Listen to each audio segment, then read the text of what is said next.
Hey diggers, I am here with Tony 2 Cent on our annual treasure hunting trip to Ohio. We are in the woods. We have permission at this old farmhouse, and I got my first find after about 20 minutes, and it's a wheat penny. A lot of junk in here, a lot of iron, so signals are hard to hear. This was about 2 inches deep. Alright, on to the next.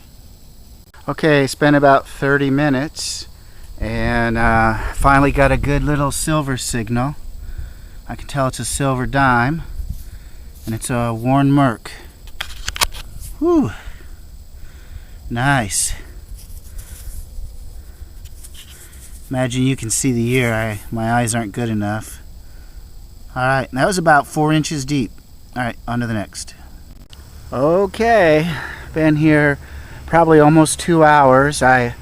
Over in this area I picked up a early Jefferson and another wheat penny, and I just had a nice sharp signal about 5 inches down, 12:45, and I got me another merc. Alright, second silver of the trip. On to the next.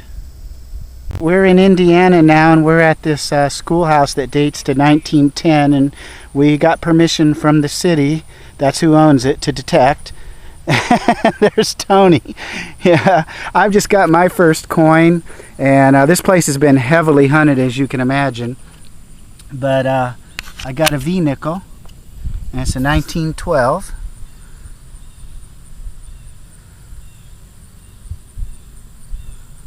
So that's good. Maybe it has a mint mark. Alright, well, hopefully I'll get some more good finds. On to the next. Alright, Tony and I are still here at the 1910 school, and I tried over there in that area, and all I got was the V nickel and no other coins. Tony found 3 mercs over here, so he invited me to come on this side, and I just had a little tiny choppy signal. Look at that, 8 inches deep. Right there's 8 inches. That's a rosy. Excellent. It sounded just like iron falson, but I went ahead and dug it, and once I got the hole open, the signal got a lot better. Alright, on to the next. Alright, I been about, I don't know, 10 minutes since I found the rosy. I just had a odd signal. It was ringing up as a 1418. It's very consistent though, 7 inches deep. 1418, and I thought, I'll bet you that's a war nickel. I'll just bet it is. So I went ahead and dug it and popped it out, and boom, there it is. I called it, man. I called it, war nickel. Ha! Feels good when you call them. Alright. On to the next. Alright, diggers. Tony and I are in Ohio now, and we're at the park where I found the seeded $50 last year. The ground here is incredibly dry, difficult digging. I just had a decent signal about 7 inches down, and it is my first coin of the day, and it is an Indian head. I can't quite read the date. Perhaps you can. Maybe it's 1880 something. The back's in better shape than the front. Alright, that's a good first coin of the day. On to the next. Alright, it's been about 20 minutes since that Indian head, and I got another one. It was quite shallow, rang up as a 1032, and it is a very worn. It looks like 1876 to me. It's got some corrosions on it. I'm going to have to clean that up. It's quite worn though. It's got that nice green patina. But yeah, I believe it's 1876. I could be wrong. I'm usually wrong when I try to call the date without my reading glasses. Alright, that's a good find. On to the next.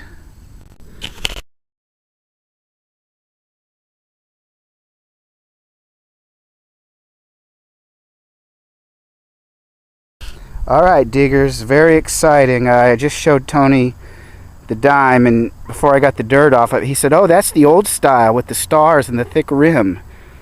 Looks like 1858. Appears to be in incredibly good shape. It must not have been in circulation very long.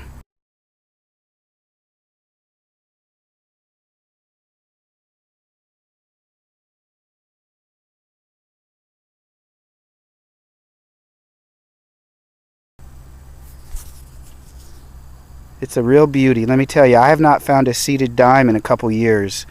So this just made my whole day and my trip, really. Alright, diggers, I opened my screen all the way up on the e-trac, trying to hear any kind of signals that might be nulled out. And this was a nickel signal. There's a lot of iron down here. But there's the edge of the coin. Wonder what kind of nickel it is.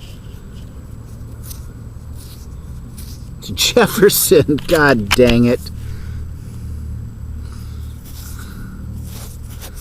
Well, that sucks. I wanted a V nickel or a shield nickel. Alright, on to the next. Alright, just had a really deep signal, about 8 or 9 inches, and it was ringing up like an Indian head, but it's actually one of these old vending machine tokens. I think they're from the 1920s for gambling slot machines. They usually have that big number on the back, and I can't hardly read it. The glare's so bright. I hope I'm focused on this. Alright, on to the next. Alright, diggers, it's day 4 of our adventure. There's Tony over there counting all his silver and gold coins that he found. We're at a house that dates to 1857. We've been here for several hours and found a ton of wheat pennies. The owner said there were guys here before metal detecting, so we pretty much figured they wiped out all the good signals. But after about 3 hours, I finally got a real nice high pitch, 1246, about 3 inches. And there it is. I haven't even looked at it yet. If I had to guess, I'm going to guess a Merc. Yep, that's what it is. Alright, finally on the board with some silver today. Alright, on to the next. Alright, it's been about 30 seconds since I dug that Merc, and I just had another deep signal. This one was 6 inches, 1245. Ooh, it's a very nice looking Merc. Alright. Excellent. On to the next. Alright, diggers, just had a real obvious 1246, about 5 inches down. It's another mercury dime. Alright, on to the next. It's the afternoon of the 4th day. Tony and I have stopped at this little park here along the river, and he started finding wheat pennies, and he found a Merc, and I came over on this side of the road, and this is my first signal. And it was a pretty good little signal. And it's a Merc. Alright.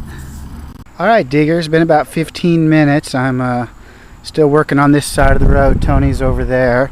Just had a real faint wheat penny signal down at between 8 and 9 inches. Here's 9 inches on my digger. Here's 8 inches. So about 8 to 9 inches. And look right there. What do we got here? This did not ring up like silver at all. It was like a wheat penny, like I said. Alright. Excellent. On to the next.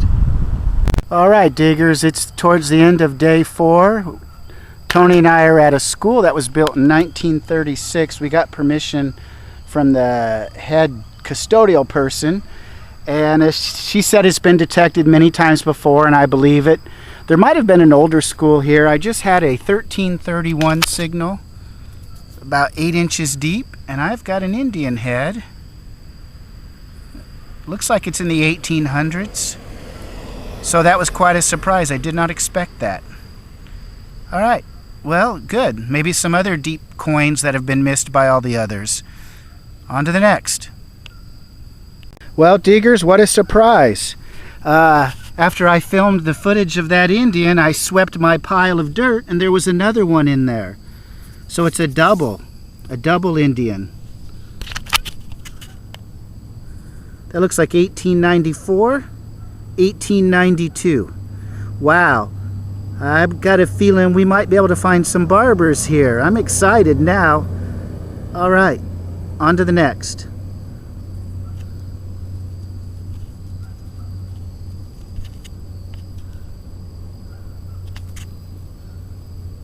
Hey diggers, it's been a few minutes since that double Indian head, and I had a signal pretty deep, about 8 or 9 inches, and I pinpointed terrible. Here's where I dug the hole, and look where I ended up going, way under here to get it. But look at that. And it's a wheat cent and a mercury dime. Look at that, still in its coin clump.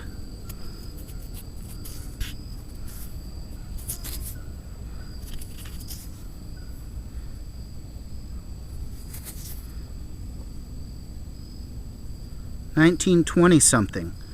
Awesome. Excellent. All right, on to the next.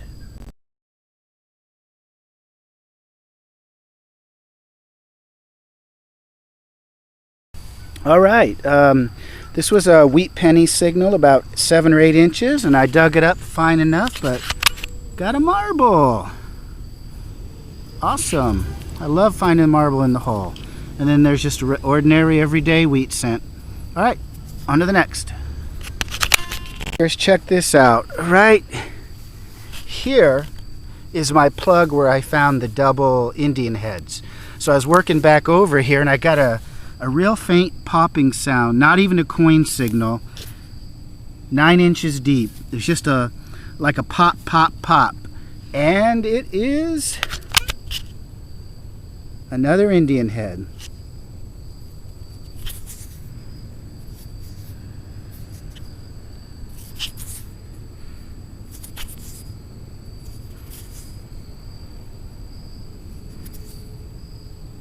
Have to get the date for you later. On to the next.